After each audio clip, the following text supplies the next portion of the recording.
Hello दोस्तों, स्वागत है आपके अपने YouTube चैनल एजुकेशन दरगाह पे। तो आज मैं गुड्डू कुमार आप लोग के लिए लेकर आया हूँ द्विघात समीकरण। तो देखना है द्विघात समीकरण में क्या कहता है, पहले उसके बारे में हम लोग कुछ जानकारी प्राप्त कर लेते हैं। तो सबसे पहले हम जानते हैं कि द्विघात समीकरण, तो द्विघात समीकरण जो है एक चर में किसी एक चर में जो बहुपद होता है और उसके जो हम जीरो से समाकलित करते हैं तो द्विघात समीकरण कहलाता है। जैसे कि हमें दे रखा है कि द्विघात समीकरण का व्यापक रूप ax square plus bx plus c बराबर जीरो होता है, जहां a बराबर जीरो नहीं होना चाहिए। क्यों कि अगर a जीरो होता है तो वह एक्स स्क्वायर का गुणांक होता है, और जब a जीरो होगा तो क्या हो जाएगा, एक्स स्क्वायर गुना जीरो बराबर जीरो हो जाएगा, तो वह द्विघात समीकरण नहीं रह जाएगा। इसलिए वह क्या हो गया, द्विघात इसलिए बोला जाता है कि a बराबर जीरो नहीं होना चाहिए।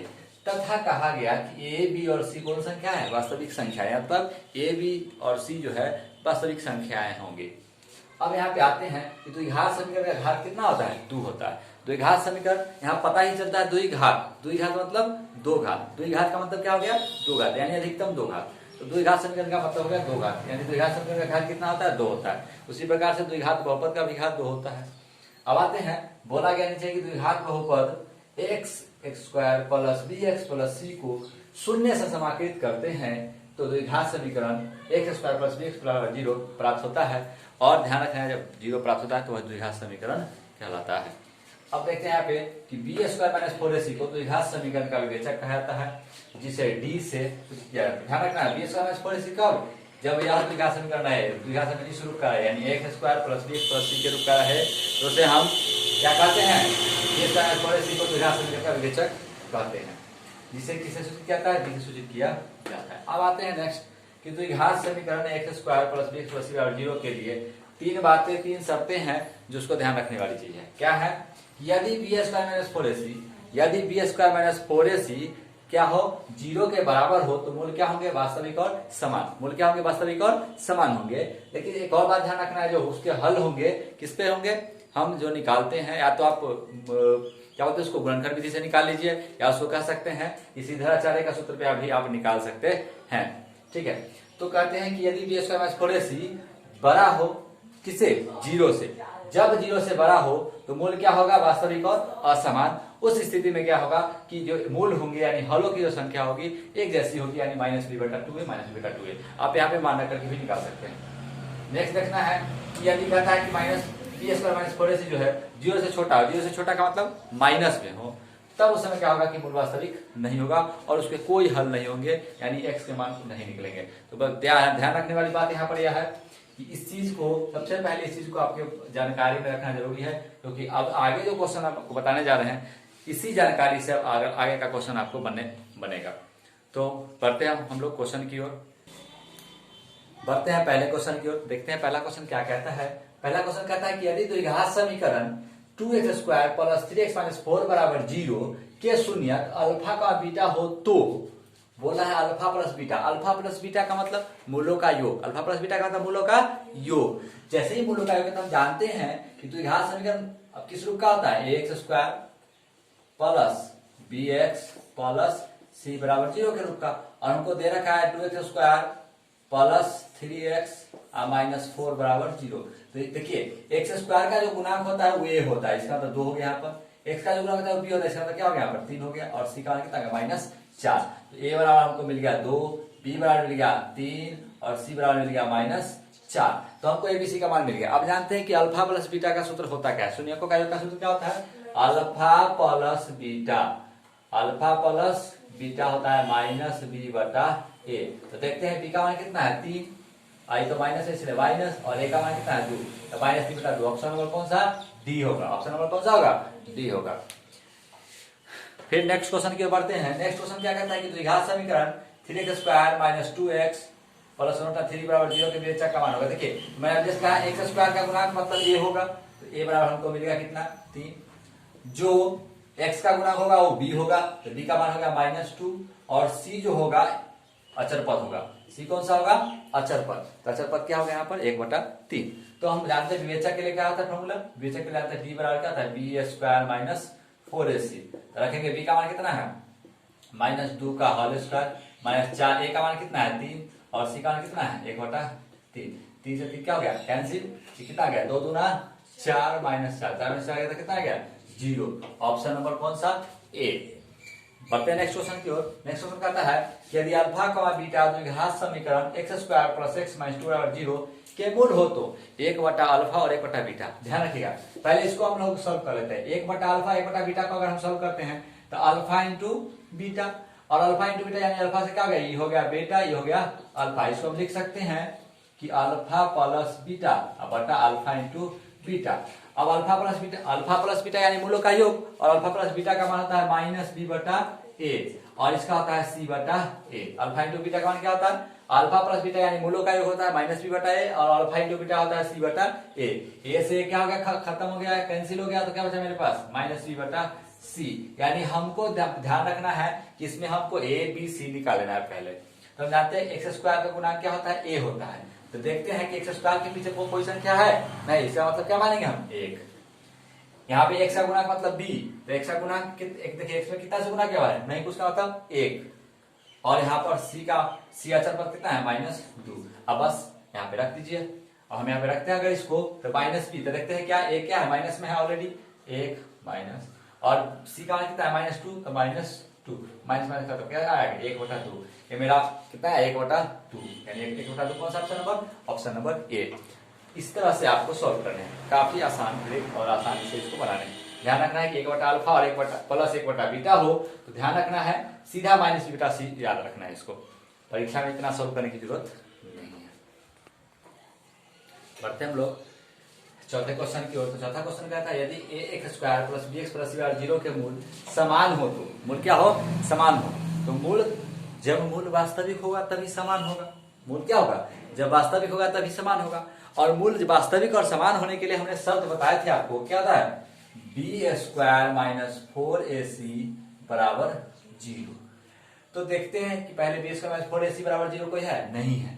अब देखते हैं बी स्क्वायर इधर माइनस में, इधर आएगा तो प्लस में, यानी क्या हो जाएगा बराबर के, जब बाहर जब भी कोई संख्या अगर प्लस में है बराबर के बाद जाएगी तो माइनस में आएगी, अगर माइनस में है तो बराबर के बाद जाएगी तो प्लस में आएगी। तो हमने देखा क्या आएगा 4ac। देखते हैं बी स्क्वायर बराबर 4ac कोई है, देखते हैं बी स्क्वायर बराबर 4ac यहाँ पे है, ऑप्शन और बी। अगर ये ऐसा भी लिख सकता था कि b बराबर प्लस रूट अंडर 4ac, ये सब पे है, ये भी आंसर हो सकता है। जब इस तरह में से कोई ऑप्शन नहीं होता तो इस तरह का ऑप्शन जरूर देता। क्यों, क्योंकि जब रूट चढ़ेगा, जैसे ही स्क्वायर हटेगा तो यहाँ क्या चलेगा, बराबर के बाद रूट चढ़ेगा, तो एक प्लस में आंसर आएगा, एक माइनस में। अब आते हैं के किस मान के लिए समीकरण के स्क्वायर प्लस 4x प्लस 1 बराबर 0 के मूल वास्तविक और असमान। देखिए के किस मान के लिए मूल बोला है वास्तविक और असमान होना चाहिए। तो सबसे पहले हम समान निकालते हैं और देखते हैं कि क्या रहेगा तो असमान होगा या नहीं होगा। तो ध्यान रखना है, बात समझिएगा। बोला है कि हम मानते हैं कि अब जानते हैं एक्स स्क्वायर का गुणांक हम क्या बोलते हैं, ए बोलते हैं। ए बराबर हमको क्या मिल गया, के। हम जानते हैं कि एक्स को गुणांक क्या बोलते हैं, बी बोलते हैं, यानी बी बराबर हमको कितना मिल गया 4। हम जानते हैं कि अचर पद क्या है यहाँ पर सी, यानी 1। ठीक है, तो हम जानते हैं, सबसे पहले हम जानते हैं कि असमूल वास्तविक और असमान होने के लिए शर्त क्या होते हैं, शर्त होते हैं कि बी स्क्वायर माइनस 4ac जो है बड़ा होगा किससे, 0 से। इस बात को ध्यान रखते हैं। तो हमने क्या रखा, हमने पहले क्या कि बी स्क्वायर माइनस 4ac बराबर 0 किया, और क्या किया 0। तो हम देखते हैं, निकालते हैं इसको मान को, या हम डायरेक्ट निकालते हैं, डी बराबर क्या निकालते हैं, बी स्क्वायर माइनस 4ac। पहले दिखाते हैं, ध्यान रखिएगा। तो डी हम मानते हैं कि 0 के बराबर मानते हैं, तो बी का मान कितना गया 4 का होल स्क्वायर माइनस 4, ए का मान कितना गया के, और सी का कितना गया 1। क्या गया 0 बराबर 4 चौके 16 माइनस 4k कितना गया -4k। अगर इधर 16 इधर आया तो कितना देगा -16 बराबर -4k, यानी क्या हो गया 4 चौके 16 के, इसीलिए के बराबर कितना गया 4। तो इसको हम आंसर नहीं मानेंगे। ये हमारा के बराबर 4 कब आया, जब हम मूल वास्तविक और समान है तब। हमें क्या बोला है, मूल वास्तविक और असमान होना चाहिए। मूल क्या चाहिए, वास्तविक और असमान। तो यहाँ पे हमें ध्यान रखना है कि मूल वास्तविक और असमान होने के लिए थोड़ी क्या होगा, बड़ा होगा। लेकिन यहाँ पर क्या आ गया 0 आ जाएगा। यहाँ पे अगर 4 रखेंगे तो यहाँ का मान क्या आ जाएगा 0। इसलिए हम जानते हैं, इसीलिए हम कह सकते हैं कि के, अगर के का मान जो है 4 से क्या होगा, के का मान जो है हमेशा याद रखिएगा, के जो है क्या होगा 4 से बड़ा होगा। के 4 से क्या होगा, बड़ा होगा कि छोटा होगा, छोटा होगा। क्या होगा, छोटा। क्योंकि जैसे बड़ा होगा तो माइनस में चला जाएगा, बड़ा होगा तो किसमें चला जाएगा, माइनस में। अगर छोटा इसका मतलब हम कह सकते हैं कि के जो हो सकता है क्या हो सकता है 0 1 2 3 ये हो सकता है। इसका मतलब 0 1 2 3 क्या है 4 से छोटा है। 0 1 2 3 क्या है 4 से छोटा है, इसलिए हम इसको कह सकते हैं कि ये जो है 4 से हो सकता है, इसलिए हम लिख दिए कि के जो है क्या होगा 4 से छोटा होगा, तभी मूल क्या होगा वास्तविक और असमान होगा। अगर हम यहाँ पे 4 रखते हैं तो 4 चौके 16, 16 में से 16 गया तो क्या जाता है 0, और जब 0 है तो मूल क्या है वास्तविक और समान। हमें पूछा है वास्तविक और असमान, इसका मतलब हम 4 से मान अगर कम रखते हैं तभी बी स्क्वायर माइनस 4ac जो मेरा है क्या होगा बड़ा होगा। तो आपको ध्यान रखना है ऑप्शन नंबर क्या हो जाएगा ए। इस प्रकार के प्रश्न बढ़ते हैं अगले क्वेश्चन की ओर। अगला क्वेश्चन देखते हैं क्या कहता है कि निम्नलिखित में कौन द्विघात समीकरण है। अब इसमें ध्यान रखना है द्विघात समीकरण का मतलब पहले ही कह दिए हैं कि दो घात तो होगा लेकिन वह द्विघात बहुपद जब 0 से समाकलित होना चाहिए, यानी 0 के बराबर होना चाहिए। देखते हैं यहाँ पे कि 4x पे द्विघात है ही नहीं, तो द्विघात समीकरण होगा ही, बातें खत्म है इसका। क्योंकि चर देखते हैं चर का अधिकतम घात 2 होना चाहिए, चर का घात अधिकतम घात 1 है, तो द्विघात समीकरण नहीं है। इसमें आते देखते हैं कि चर का अधिकतम घात क्या है 2 है, तो द्विघात समीकरण है, बस इसमें ज्यादा कुछ सोचना ही नहीं है। इस प्रकार के क्वेश्चन में ध्यान रखना है कि इसका व्यापक रूप को देखना है x square plus bx plus c बराबर 0 इस रूप का होना चाहिए। अगर इस रूप का नहीं है तो समझ जाएंगे कि द्विघात समीकरण नहीं। अब देखते कैसे नहीं है, इसको देखते हैं, इसको करते हैं हल करते हैं इसको, तो क्या जाएगा x स्क्वायर प्लस 3x बराबर x स्क्वायर, इधर प्लस में माइनस x से क्या हो जाएगा खत्म हो जाएगा, तो क्या होगा हमारा 3x बराबर 0 हो जाएगा, तो यह द्विघात समीकरण नहीं है।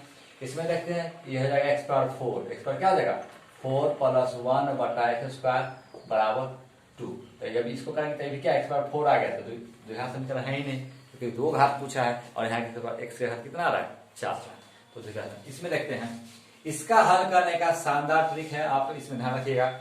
इसे हमें किस रूप में लिखना होता है, इसे हमें लाना होता है a प्लस बी के होल स्क्वायर के रूप में।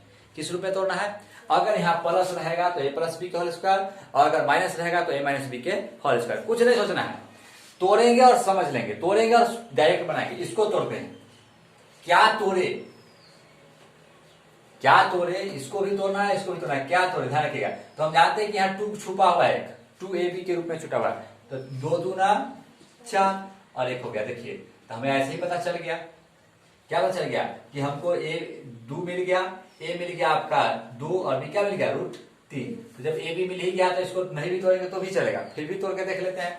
हम इसको तोड़ते हैं तो क्या हो गया 4 प्लस 3 लिख सकते हैं। अब इसी को करते हैं स्क्वायर, तो क्या है 2 का होल स्क्वायर और प्लस 3 का होल स्क्वायर, अब प्लस मेरा मिल गया 2ab।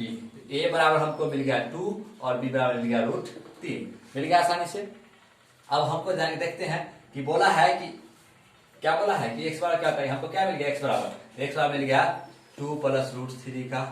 जब x बराबर इतना है तो ये रूट है इतना का होल स्क्वायर, स्क्वायर से रूट क्या हो गया खत्म, इसीलिए x बराबर क्या हो गया 2 प्लस √3। अब देखना है ध्यान रखिएगा, अब पूछा है 1 बटा x, तो 1 बटा x निकालने के लिए देखेंगे, इसको देखेंगे कि अगर इसमें अगर ध्यान रखना है, इसमें इंपॉर्टेंट चीज क्या है कि दोनों का अंतर अगर 1 आए, दोनों का अंतर क्या है 1 आए, तो यहाँ अगर प्लस है तो माइनस कर देंगे।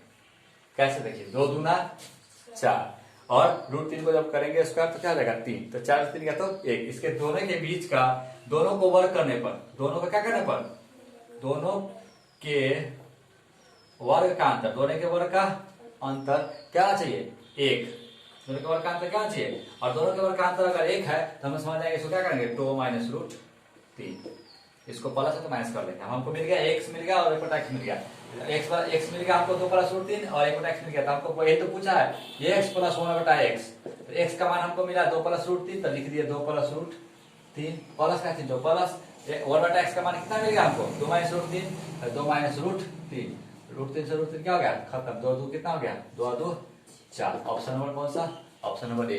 तो इस प्रकार के प्रश्न में ध्यान रखना है, काफी आसानी से इसको बनाना है, इसमें ज्यादा ध्यान देना है केवल, और हल कर लेना है। इसको केवल देखना है क्या कि इसको रूप में तोड़ेंगे, इस रूप में तोड़ना है a प्लस बी के होल स्क्वायर के रूप में तोड़ना है, या अगर माइनस में रहता तो a माइनस बी के होल के रूप में तोड़ना है।